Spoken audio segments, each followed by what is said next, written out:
Adonai Eloheinu melech haolam, asher natan Torah. Amen. All right, go to 1 John. We are, God willing, going to finish 1 John, and I'm even aiming, I'm hoping that Abba will allow us to get to 2 John.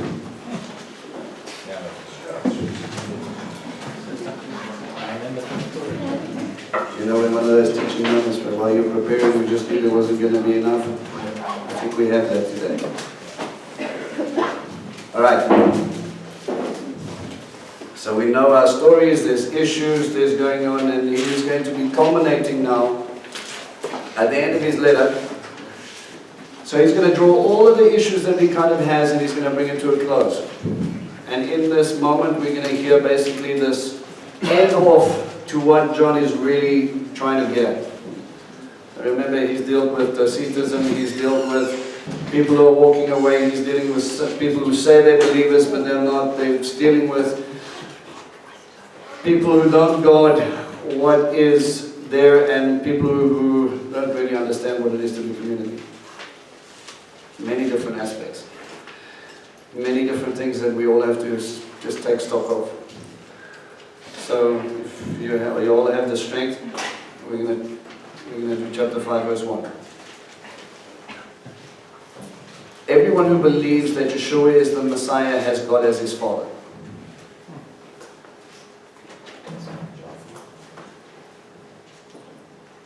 You know, we could just stop right there and all go home. If you have been born again, if you believe that Yeshua is the Messiah, has God as his Father. And we've said it many a time, the enemy very craftily has been very much about destroying the home. And his first beeline is to take out daddy.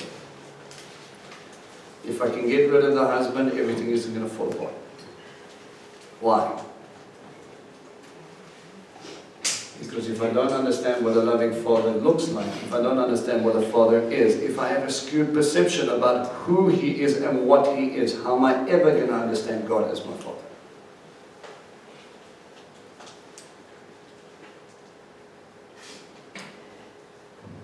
Ladies, do me a favor. Children, listen up. Take the time to pray for the guy who's sitting at the end. They're not going to get everything right. But they need your help. Many a time, for many of us, we're trying to pick up the pieces of the things that we were shown.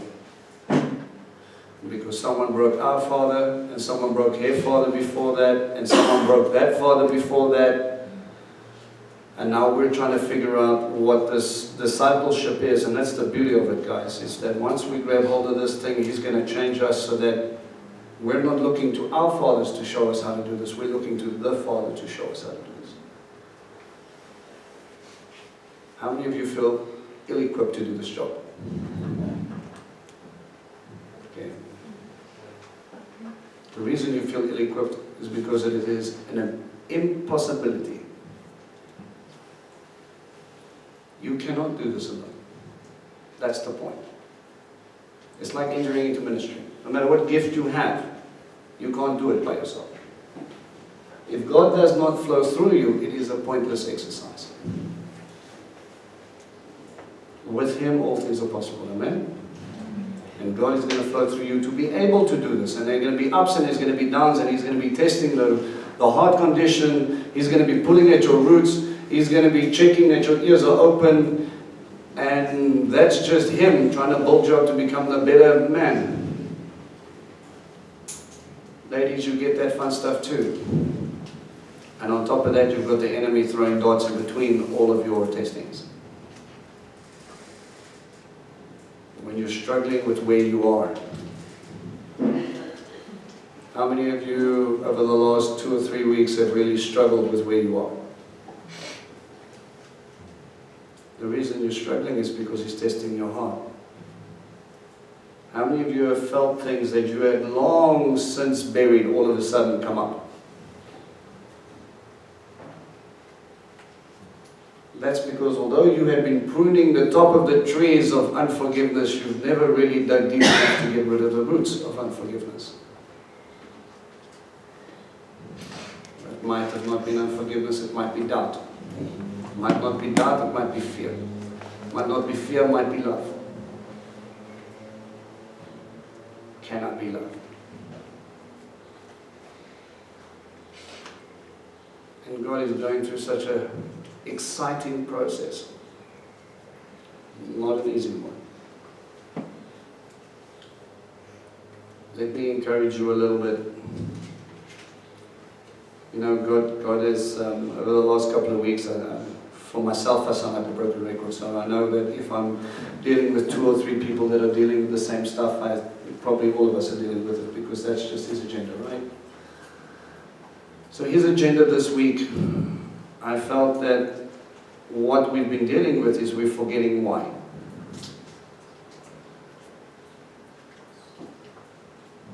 We forgot our why. Why do you follow God? Why were you baptized? Why did you choose to go along this journey? Why? You see, through all the disconnections and all the frustrations and all the difficulties, it's easier to forget the reason you took the plunge in the first place. And if you can't even figure out why you were doing it in the first place, how are you going to figure out where you're going?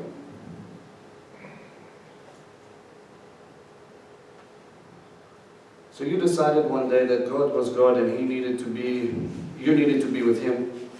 And you wanted to walk with Him and you wanted to be guided by Him, and you jumped into that water and you said, that's it, about all of me. And He said, all right, I'm going to change you. And you said, yes, please. How many of you have ever been nervous of those verses that said, I give and I take away?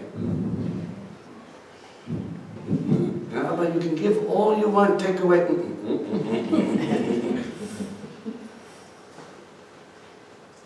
You know what changed my perception on that? Did He not take away your sin? Now all of a sudden it's okay for Him to take away. But as long as He doesn't touch my stuff. You see, He took away your brokenness. He took away your bad plans. He took about all the things that when you got to this place where you were so broken, so upside down, didn't know who was left or right, who you could trust, how you were supposed to do anything anymore, and you got to this place and you said, Abba, I'm at my wit's end. And sometimes, even in the midst of your discipleship process, He will take you back there. Now, why would God remind you of this? Why would God take you to a place where sometimes you feel so completely helpless? Interactive podcast. Right. Well, not only to show you how far you've come, but also to you need Him no matter what. To prepare you for what's coming. You see, you could give Israel all the wealth in the world. With all that wealth and freedom, they would never have chosen Sinai by themselves. Without Sinai, you have no betrothal, you have no covenant, you have no heart change. What does a piece of land matter if your heart hasn't changed? You see, God needs to remind us sometimes, as He just brings us into a deeper understanding of who He is. And sometimes we've been doing it by ourselves for so long, we forgot Him. As soon as you get up in the morning and you say, I can do this, you've already failed. If you can do this thing called marriage, you failed. If you can do this thing called parenthood, you failed. If you can do your job, you failed. How do I know that? Because you cannot even breathe by yourself. Did you wake you up this morning, or did God wake you up this morning? Yeah. This idea that you have control over your life does not exist.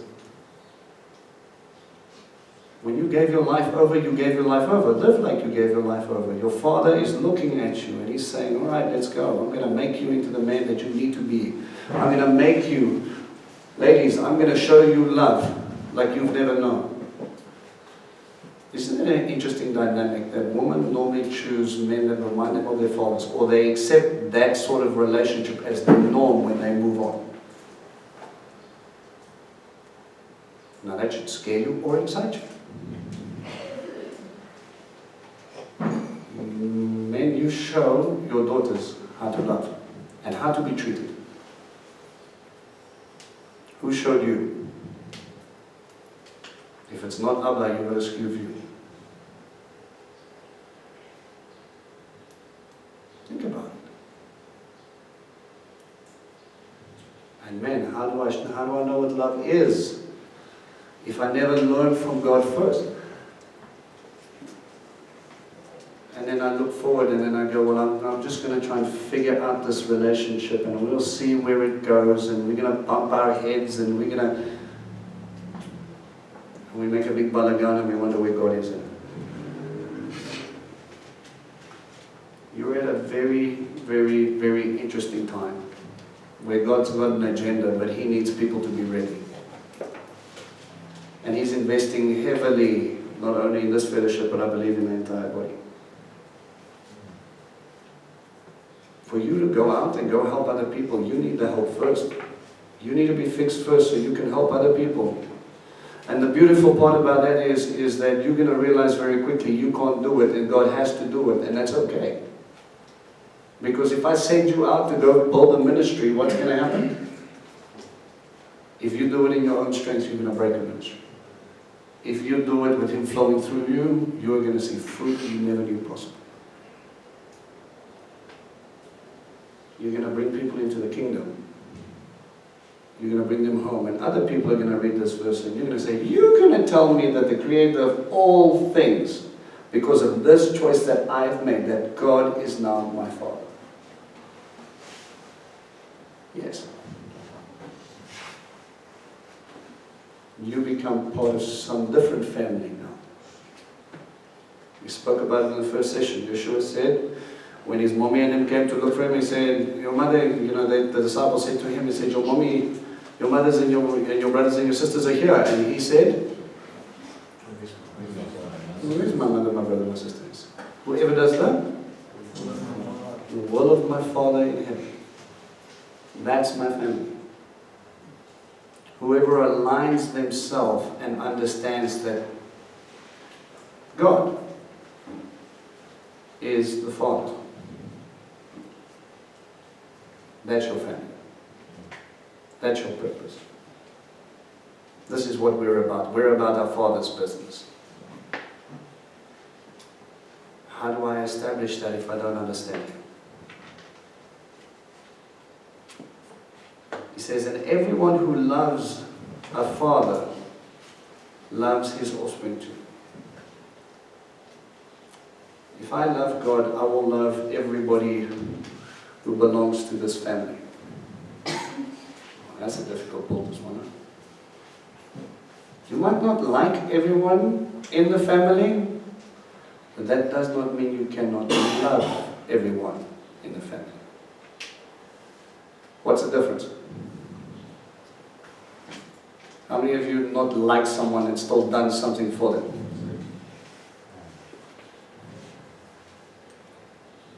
How many times has your spouse not liked you but you still got lunch?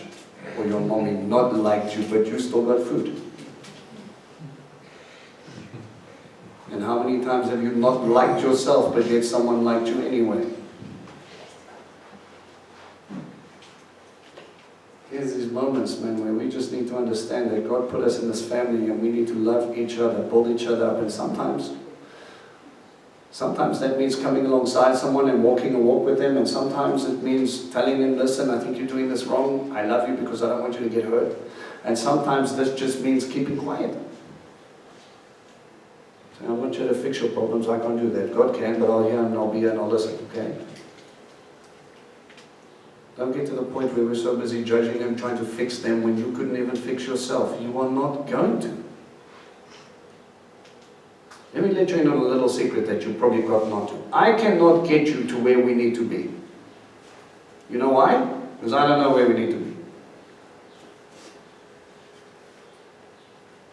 Paul understood this. Follow me as I follow Christ. It's like, guys, we're going on our walkies. If you want to join, cool, but knowing I'm going to be following God. Come alongside me. We're going to do this together.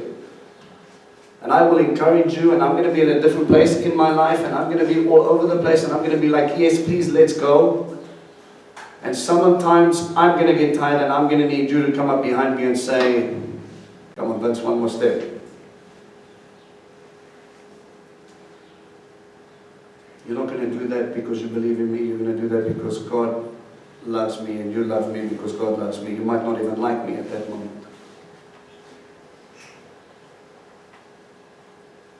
Too much division. Too much it's about me. If you don't like my truth or that truth, we create distance. Well, I don't like the way you said that, so I'm leaving. But what happens if it was God speaking through me? You're not running away from me, you're running away from God. I don't like my circumstances. I didn't put you in that circumstance. It was God that put you in that circumstance. Or maybe you put yourself in a circumstance and God's sitting there with a rope just saying, I'm here, but I'm going to need you to cry out for me. Why? Because I need you to know that I'm the only one that's going to get you out of this pit. Why? Because there's a whole bunch of more holes where we're going, and I need you to cry out faster, because if you wait here long enough, you're going to get dead. It's a unique place we're sitting in at the moment. Here is how we are to know that we love God's children. When we love God, we also do what He commands. For loving God means obeying His commands. Moreover, His commands are not burdensome, because everything which has God as its Father overcomes the world. Well, that seems like a sideline. Before we get to the overcoming part, I want you to quickly go to James 2. He says it quite nicely as well.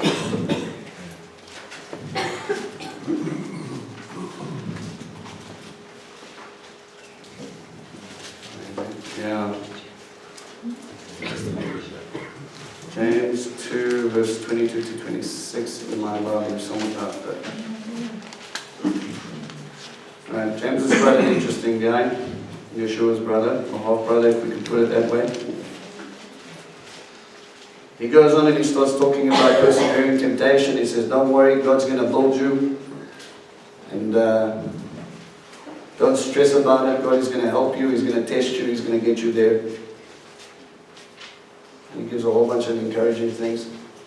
And then he says something like this, but if a person, I'm reading from one just to give you a bit of context. He says, but if a person looks closely into the perfect law, or the perfect Torah, which gives freedom and continues becoming not a forgetful hearer, but a doer of what the work it requires, then he will be blessed in all that he does. And then he goes and he carries on about, looking into a mirror. Sometimes we look into the mirror and we walk away.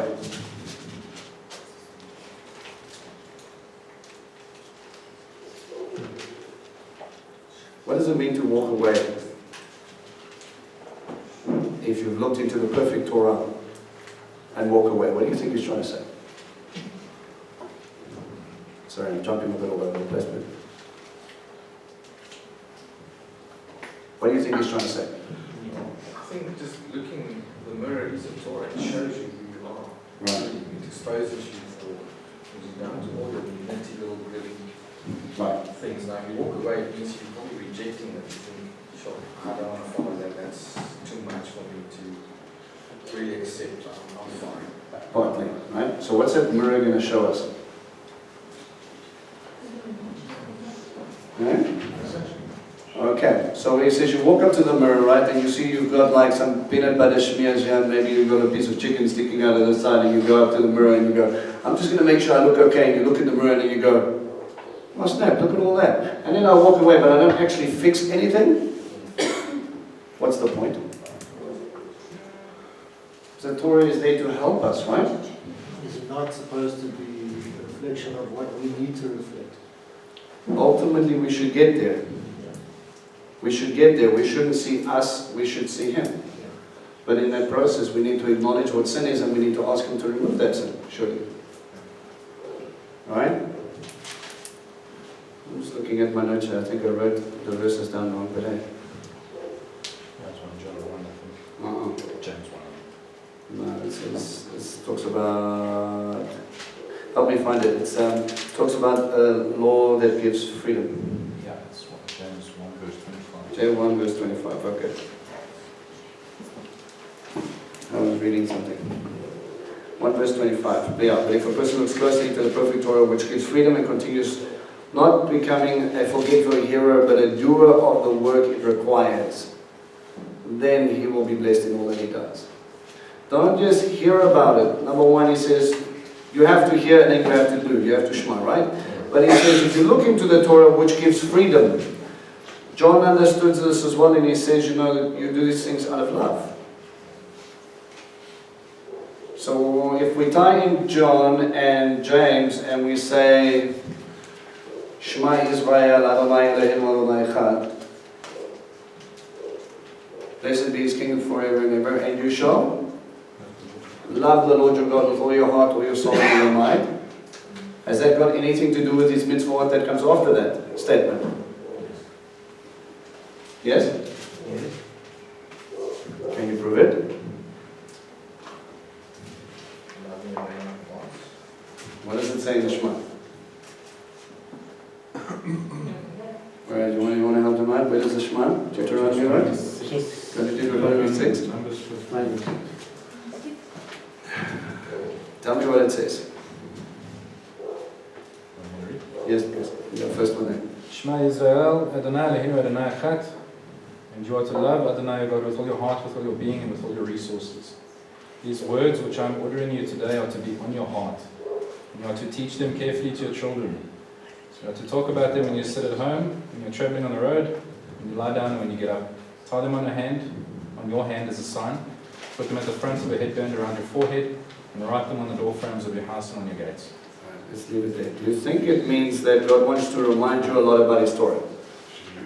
Right, so if I love Him, I will be continually focused on His Torah. Why would I need to be completely focused on Torah? Because Torah gives me what? Freedom and life.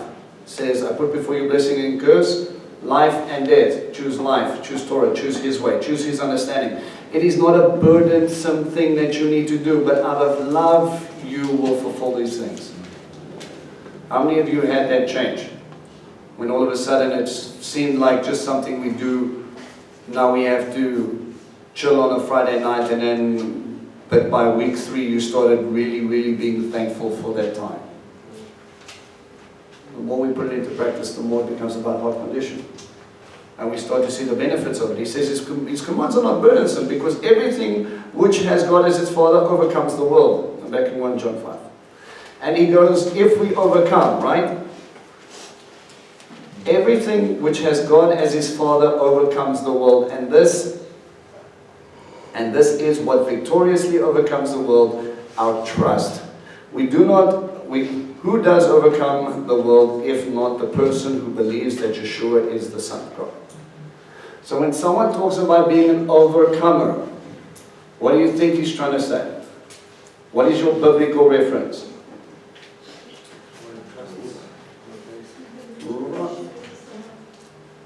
Believe that Yeshua is the Son of God. So you have overcome the world because you understand?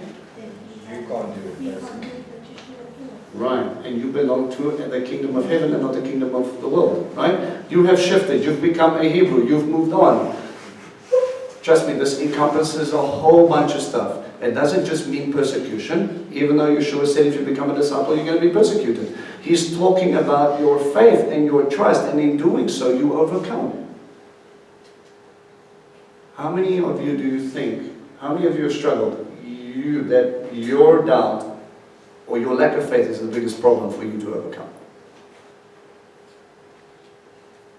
When we start to question. Not that God can, not that He isn't God, but we start to question His love for us and that He wants to do it through us. We question that He answers prayers. We question that if we pray for someone, they will be healed. We question, we doubt. How do I overcome that? Lots of prayer, lots of Ruach HaKodesh, and hopefully you come in and you're saying, this is not about me, this is about you. You can do this, I can't. And we start to go through this process, right? He says, He is the one who came by means of water and blood, Yeshua the Messiah. Not with water only, but the water and the blood, and the Spirit bears witness because the Spirit is the truth. Okay, just pause there for a second. Water and blood. This is kind of a big thing. He gives us two images. Why does he give us these two images? Think back. Think back to Messiah and tell me where water and blood comes into it. Huh? Alright, that's the culmination of his work here, but not the fullness thereof. Okay, so we've got water and the blood, and we've got a big arrow here to the crucifixion. And out of his side, hey? So water and blood came out. Where else? Thank you, sir. Mikvah. Alright? I'm going to point you back to give you a little bit of an indication. At the beginning of his ministry, before he really wanted to come out and say, this is me, there was a wedding. And he did what? Turned water into wine. And we can frame his entire public ministry with those two things, right? If the water, we come down to the mikvah, the baptism with John, right? And the Holy Spirit came out. The Spirit is witness of this. We saw him. He was truth. God said, this is my Son in whom I'm well pleased. Listen to him. We all heard it. It was him. It was a testimony. We understand him as witnesses. And the blood, if we think about it before he gets to the crucifixion, he said that the blood poured out at the Passover. it's Pesach. When he makes a betrothal, he says, I'm going to propose to you. And he brings you right back here. There's a cleanliness thing about it, and there's a betrothal, and this is how I'm going to redeem you so that you become mine. We are looking at moments in his ministry where he is showing us the heart of the Father of how he's going to redeem things that were already there as foreshadows. I saved you to bring you out to make you a new creation. Red Sea. And then, when they came over to the Red Sea, what happened next? They went to Sinai and they got betrothed. He does nothing different. He says, it's all about your heart condition, if I can get you to understand that. But let's look at the witnesses, because witnessing is very important apparently. How would I test something without witnesses? Okay, someone comes up to you, right? And let's pick on Uncle Youre. And Uncle Youre comes up to us and he says, you know, this is my parents. So I say, how do you know?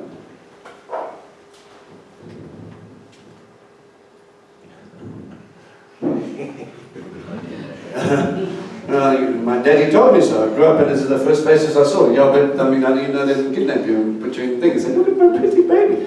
Well, I kind of look like my dad. Oh, that's nice.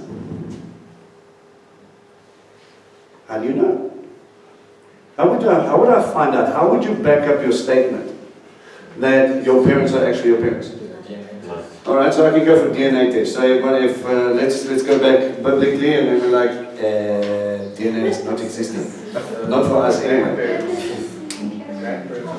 Right, your witnesses, okay, we knew there was a moment where your parents disappeared and then you came out and you ate a baby, okay? Let's not get into details. And you walk around with that baby, but when you were giving birth, how many people were present with you? Right, so we know that you came from this person because there was someone there cutting the cord, right? And you were carried and you were given straight to your father. And we normally have today, we have modern day witnesses, right? We have DNA testing, we have birth certificates. The doctor said, how does the doctor know? He was standing next to you when it happened. He was like, It's like, it belongs to you. And anybody who questions that, we have more than one eyewitness testimony. So now God looks at this process and he goes, well, if you believe them, how much more so when you look at these witnesses, the Spirit. He said, verse 7, there are three witnesses, the Spirit, the water, and the blood. And all three of these are in agreement. You know what I find interesting about the Bible? Is that you will have people arguing vehemently that this is some made-up story. And I will smile at them and I will say, how do you know your parents are your parents? Don't be ridiculous. You have this and that. Well, I have 66 books of eyewitness testimony of the same thing. How many people were present at your birth? Or maybe 3 or 4. I've got 66 people telling me the same story. Why can't I believe them as an eyewitness, never mind God or the Ruach or Yeshua himself?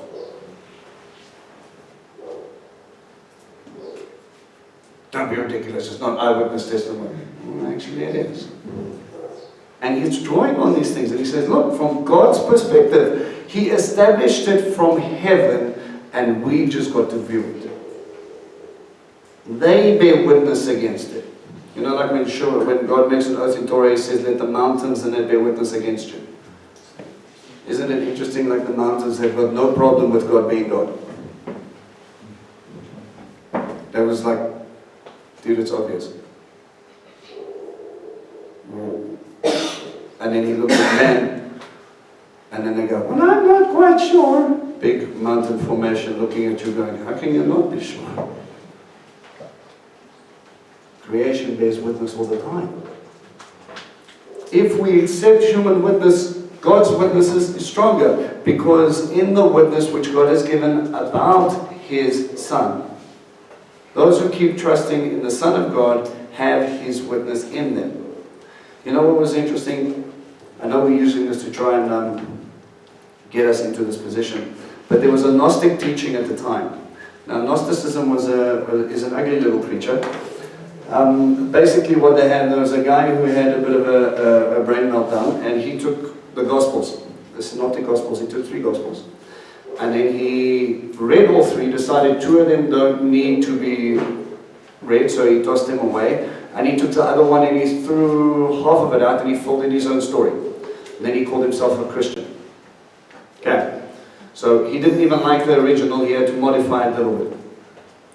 Now they believed that when the Messiah came, he received the heavenly Christ at his baptism. Because nothing of earth is any good. Okay? So he only became Christ-like, and when he died, the heavenly Christ ascended again. And then was just left a man. So then when we start looking at this thing in context, he's actually talking about water and blood. He said, no, what you saw was God saying, this is my son. Can anybody doubt the fact of where he came from? Can anybody doubt the fact that he performed a miracle before? Can anybody doubt the fact about what he did and who he said and what was going on as we looked at it in the scriptures? You see, your idea of truth does not define the truth. The reality is God is the be-all and end-all of truth. That comes up in 2 John. Okay? So, what verse am I? I'm going to say 10. Okay? Verse 9. Verse 9. 10. 9.5.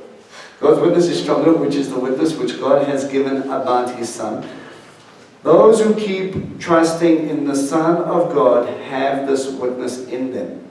Those who do not keep trusting, God hath made him out to be a liar, because they have not trusted in the witness of God, the witness which God has given about his Son. Well, that's an interesting statement. If you believe, you bear witness. If you walk away, what happens when people believe are believers and they lead a whole bunch of people to Christ, and then they come over there and then they decide they want to be atheists rather? What happens to the people behind it? Confused. Very confused. What do you mean you never believed it? I've believed it now for the past 20 years. What do you mean you've never believed it? You were the one who had it all figured out. And then all of a sudden there's this weight of destruction in it, because they have not kept on believing. They did not keep on trusting. And this is a witness that God has given us eternal life, and this life is in his Son. Why is he talking about eternal life here?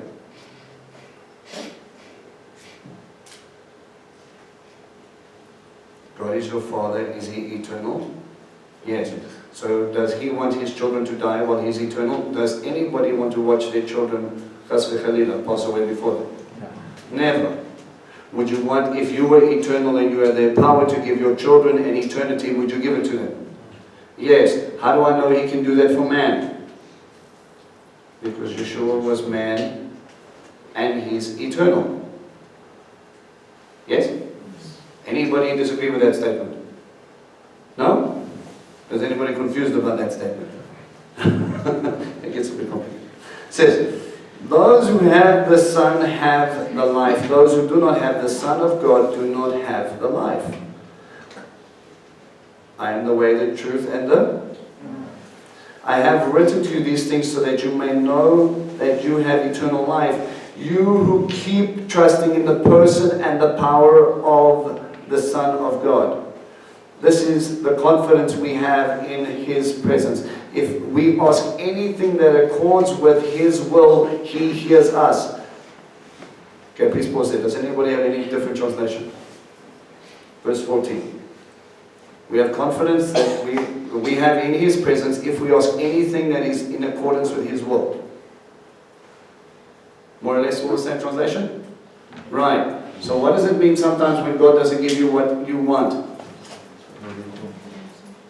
Right. Why wouldn't it be in His will? Because it's probably not good for you. How many of you believe that's true? Alright, this is the part where you stick up your hand, otherwise we're going to go back to basics. So God knows better than you, yes? Alright, so can we have confidence in thanking Him when we don't get our way? Yes. Absolutely. We can say, thank you, Abba, you've protected me from something I didn't even realize. Even if I don't know. Even if you don't understand. You know, it brings me back to that portion. I don't know if you guys are following the parasha, but not too long ago we did Balak and Balaam. Yeah. While they were still worrying about whose ox stepped on whose tent and where they're supposed to do stuff, there was a war going on and God was already sorting out the battle there while they were still busy playing and farming. Why do we have to stay here? This is stupid. I'm sick and tired of this stupid mountain. I stayed here the whole time. It's like, I'm just busy with a guy who wants to curse you. Just hang 5 seconds. And with all their little, how do I say it? Childhood squabbles, which we are very, very good at getting into. All through the midst of it. He's standing over there, and then when Balaam looks at that tent and he sees him from God's perspective, he goes, oh, how beautiful are your tents. Perfection dwells there. And I'm thinking, with all of that brokenness, with all that issues, the only why that perfection dwells in the tent is because God is in the tent. But we're busy squabbling about nonsense. Man, God is busy on so many different levels, in so many different lives, dealing with you are fighting battles you don't even know are existing. If He tells you to sit down and you have to sit in this wilderness just for a little while longer, it's because you're not ready to face what's around the corner. Take the time to prepare for that moment. Don't become lethargic. Focus on your relationship, because that point is going to get you through the next thing without pumping your toes.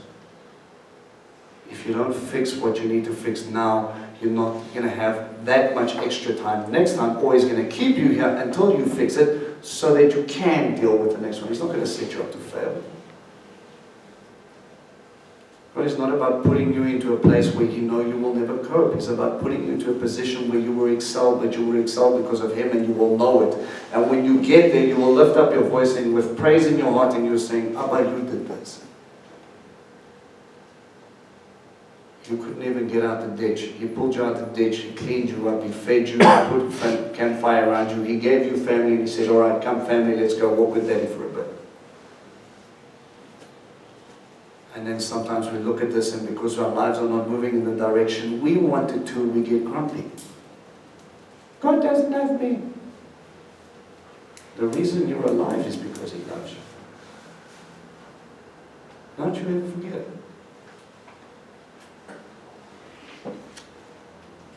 If we know that He hears us, whatever we ask, then we know that we have what we have asked for from Him.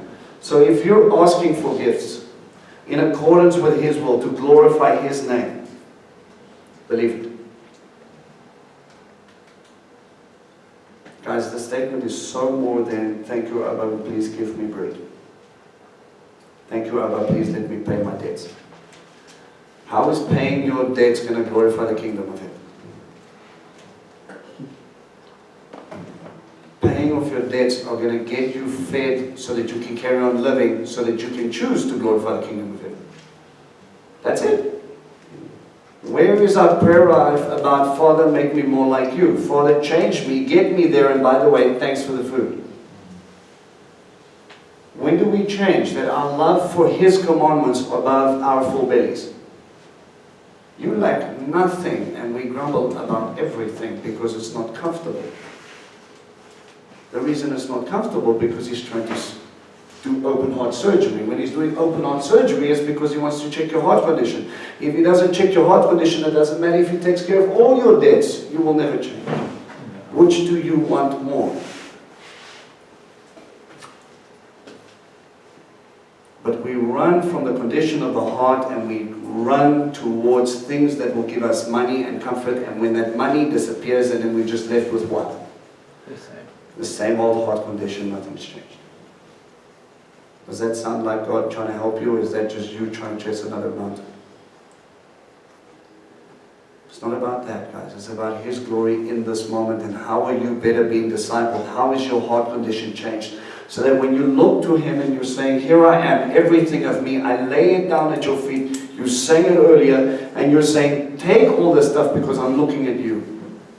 But my life is bigger than this building, my life is bigger than this job, my life is bigger than the finances, my life is bigger than everything else. My life is about your kingdom because I'm a son of the Most High, and I have to be about your business, not mine. If we really had to take stock, honestly really had to take stock, and we had to go and sit in India or China when people are persecuted for their faith or they're living in slums, how our prayers would change. But changing your outer situation without changing your heart will bring very little to the kingdom. Change your heart. And then when He gives you stuff to change the outer situation, you will use that for the kingdom and not for yourself. God does not trade in jewels and gems. He trades in the commodity of souls, and He's looking for people who will go fetch others.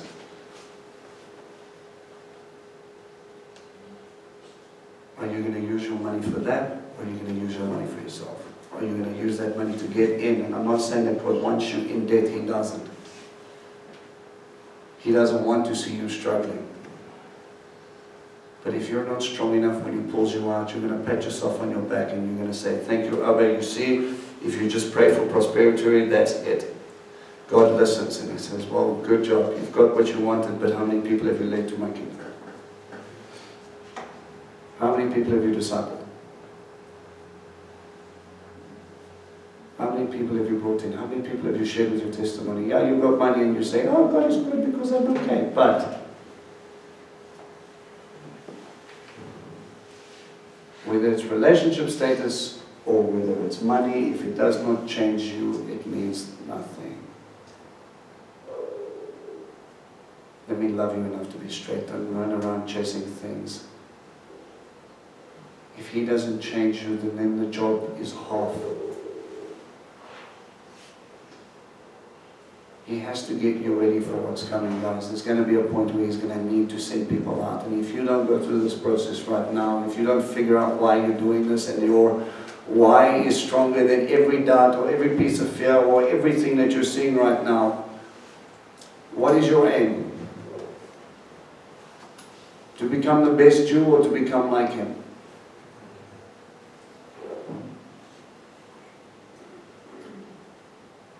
At that, we've got some hard searchings to do. If you don't believe that you can get there, how is anybody supposed to follow you?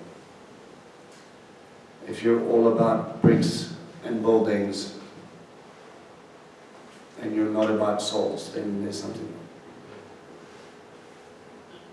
If you're not about finding your gift and asking God every day to make you more like Him, so you can be the best husband, the best father, the best wife, the best son, the best daughter, the best whatever, because only will God will help you to love when that other person is not being lovable.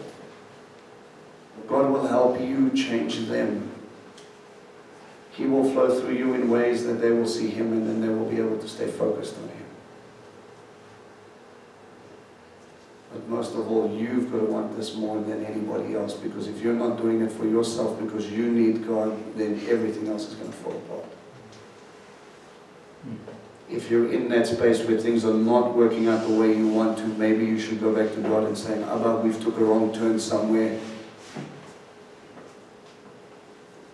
Somewhere it became about us, it became about me, it became about something, but this doesn't smell like you.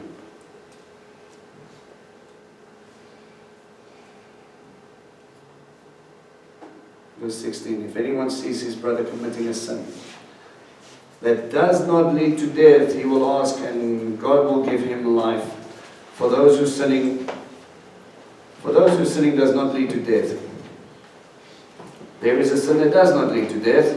I'm not saying he should pray about that.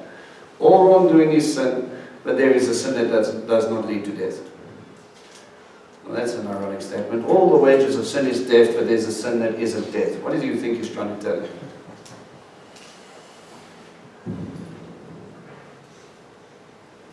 In Torah, how many sins have a death sentence? Okay? Not that many, yes? Okay? So out of the 613, is there a sin that does not lead to death? Yes. Yeah, because you're not going to be executed for it. Sometimes we talk about purity, uncleanness. But the wages of sin is death. So if you're going to carry on going down that route, you're eventually going to lead to death. Because you're not concerned about what God's heart is. We know that everyone who has God as his Father does not go on sinning. On the contrary, the Son born of God protects him. And the evil one does not touch him. Okay, let me nail this down. If you belong to God, you are protected against the evil one. If you pursue righteousness, i.e. don't pursue yourself, i.e. don't do it your way, i.e. don't keep on contradicting God's Torah for your own benefit. Take one of any of those things, they're all applicable. But if you do, oh man, if Hasatan just gets that little carrot out and say, come this side, and you just happen to walk on a highway with a whole lot of buses, because you choose to listen to self, or you choose to listen to him, or you choose because something pretty is on the other side, and you get run over, it is not God's fault. It is your fault. Sometimes we have to take stock. If your heart condition is not to love God with all your heart, or your soul, and all your mind, and follow his instructions because you love him, understand it is life to you. It is freedom to you. Destruction will come if you don't. We know that. How many of us lived it for years? We're still trying to pick up the pieces. Thank you, Abba, that he is busy. We know that we are from God and that the whole world lies in the power of the evil one. So you belong to God's kingdom, not to man's. You're not in the power of the enemy anymore. Stop acting like it. Move on. You don't have to conform to other people's perceptions. You have to conform to his. Isn't it a nightmare when we become so skewed that we worry about what other people think more than what we worry about what God thinks? Yeah, but Vince, if I say that, they're going to say, if I do this, then they're going to think I'm strange. Yeah, but Vince, if we just...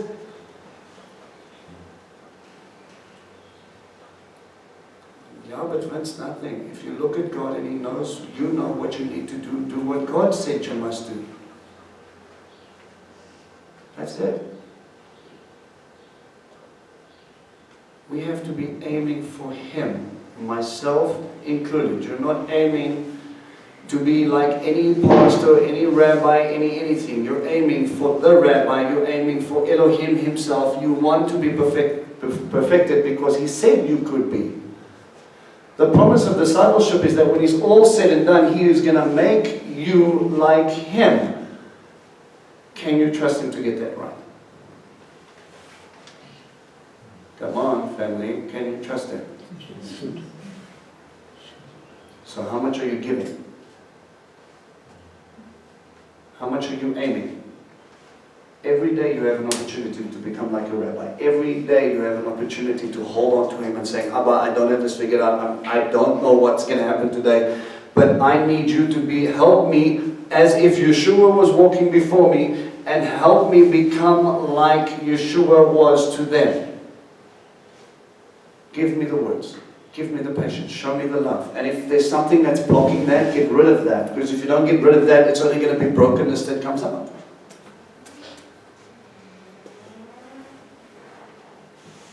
How many of you guys listened to that voice, that YouTube clip that I sent? Right? Do me a favor. Take some time. You know, it just reminds us that God put us in the wilderness to test our hearts. It's just to see whether you'll love me, whether you'll follow me, whether you're not. You see, you don't get your own way. Can you trust me that I'm still good? I put you in a place where you don't want to be because I want to see what comes out. And when that chach comes out, trust me that I can get rid of it if you let it go. Some of us have been in the wilderness for a couple of years. Some of us are going through for a couple of months. Some of us are sitting over here going, Lord, there's nowhere else we can go but up. My hands are tied, I surrender. I have not got this thing figured out. And it doesn't matter what's going on around me, I'm just going to look at you because you're going to need to fix us or else we're all gone. Complete surrender is exactly that. I'm sick and tired of myself. I'm sick and tired of trying to fix things. I'm not going to get this right. You know where I am. You know what we need. You know what my family needs. You know what this ministry needs. You know what your body needs. You know how to get us all from point A to point B. And I need you to do that. I can't even do that for my wife. God has to. I can't do that for my son. God has to. I can't even do it for myself.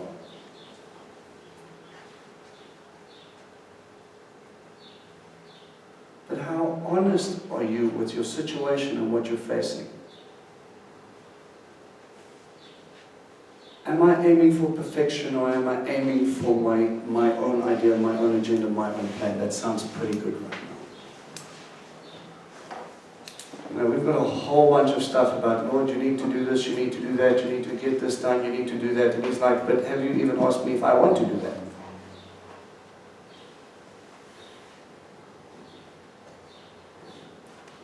Everybody's praying. No? Bring provision, bring this, bring that. But if I don't close that door, you're not going to leave. Some of us have to be kicked across the Red Sea. If Pharaoh wasn't chasing you all, you wouldn't be going.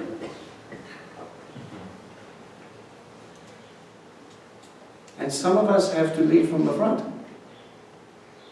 You say, Father, I'm just too scared of going back there. I'd rather stick here with you. And I don't care if we go walking in the wilderness for the next 5 years or 5 minutes. I don't want to go back to who I was.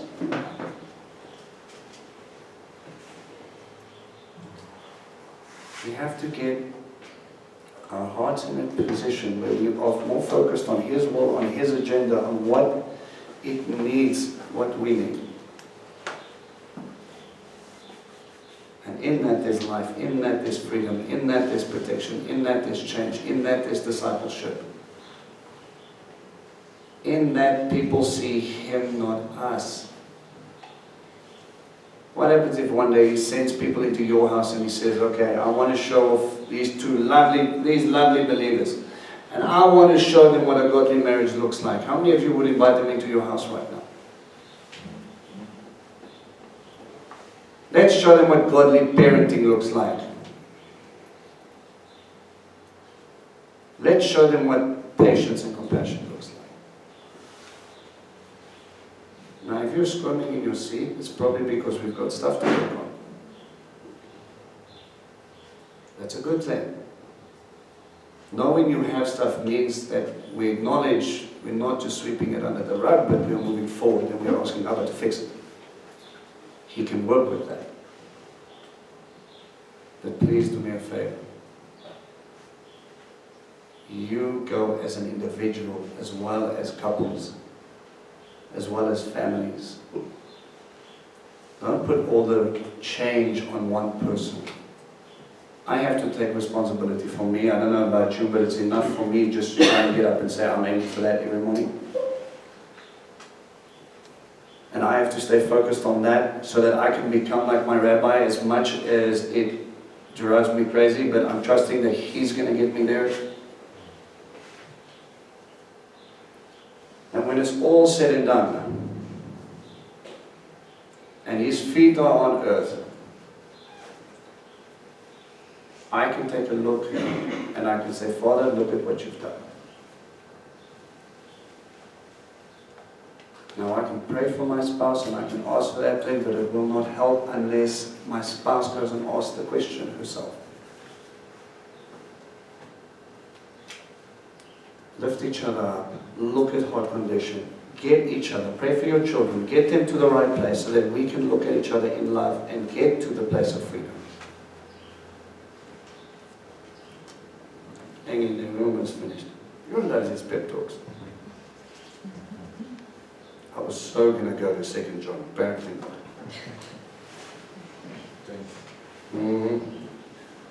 And we know that the Son of God has come and has given us discernment, so that we may know who is genuine. Moreover, we are united with the one who is genuine, united with his Son Yeshua the Messiah. He is the genuine God and eternal life.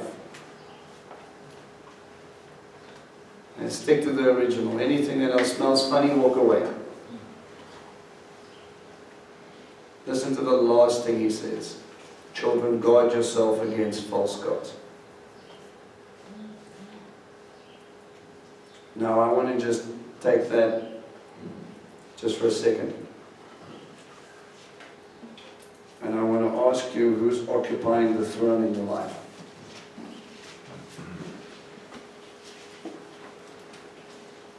Who is the one that makes you jump?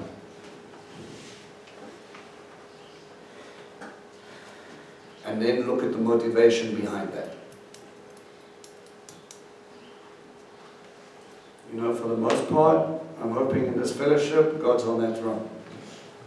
But I get very quickly motivated by the people sitting next to it telling me what to do. So that could be fear.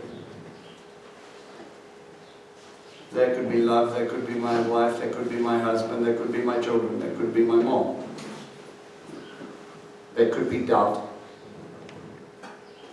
For many people out there in the world, it's not any of those things, but more of self sitting on the throne because they don't believe they need God. So if you don't please them, then you're not good enough. Can I take stock in their perception of that reality? No, because God said I'm good enough, whether you think I'm good or not. I am who God says I am, not who you say I am. Guys, if you have not gotten to the point where someone calls you useless and you smile and you go, no, actually God says I'm useful, we've got a lot of growing to do.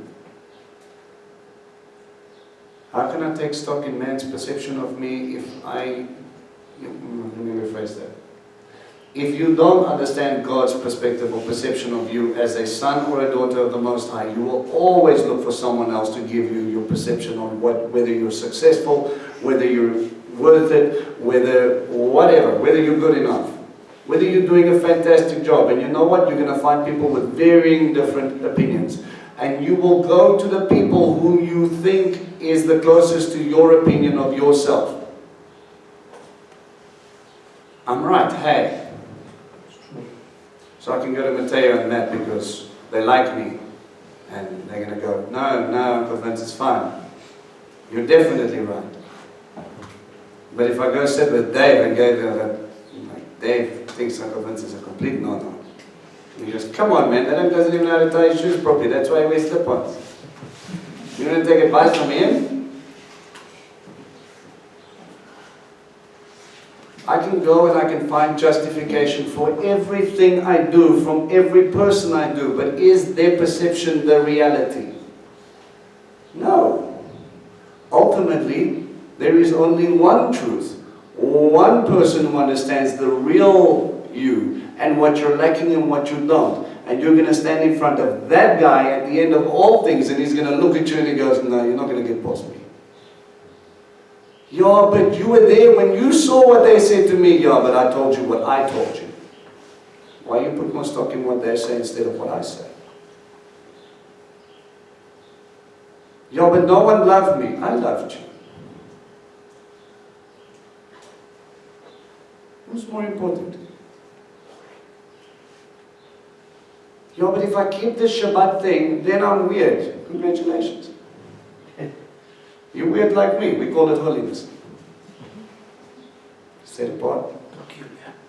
A peculiar treasure. Yeah, completely peculiar. I love this fellowship. We're all weird. And we sit and we get into this place and we just need to focus. Guys, it doesn't matter how you see yourself. Take it from a brother who's taken a really long time to get this around his head. It's not what I see in me, it's what God sees in me, and I need to act as that function. Nothing less, nothing more.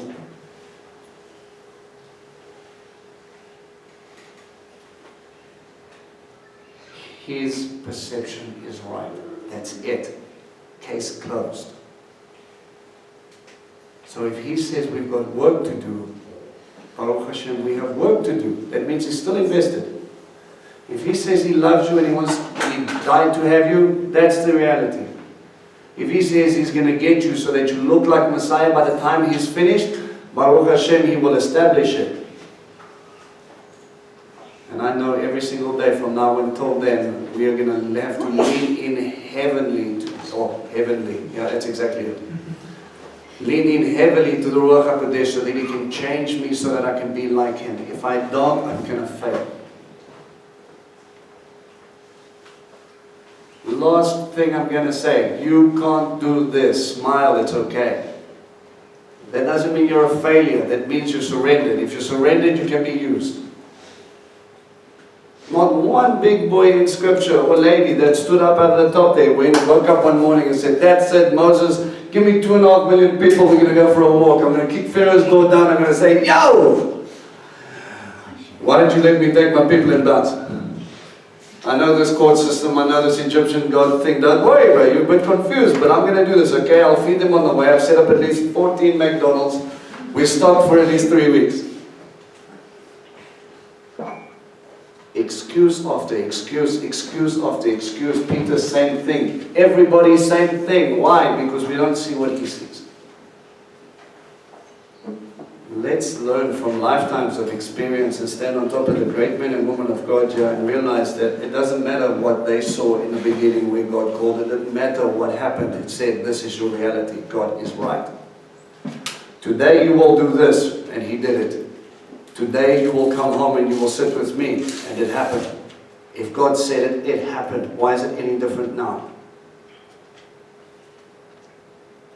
If he called you his, if he called you loved, if he called you protected, if he said he was going to provide for you, if he called you disciples, and he said you're going to believe, you need to believe so that you can become like this. Walk in obedience with me. Walk with me. This is going to be a walk. Let's not make the same mistake Peter did when he started to sink.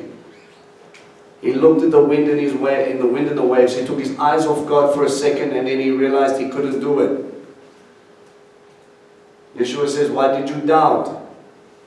He was walking on water before. He didn't doubt that God could. He doubted that he could.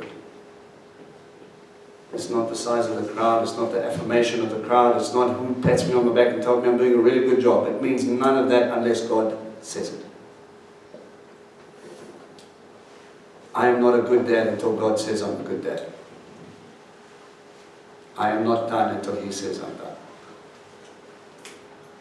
Because his reality is the only reality. So if he's your father, why don't we try acting like sons and daughters? If you're stuck, go to daddy, he's willing to help. Amen? Amen. Alright, I'll stop abusing you now.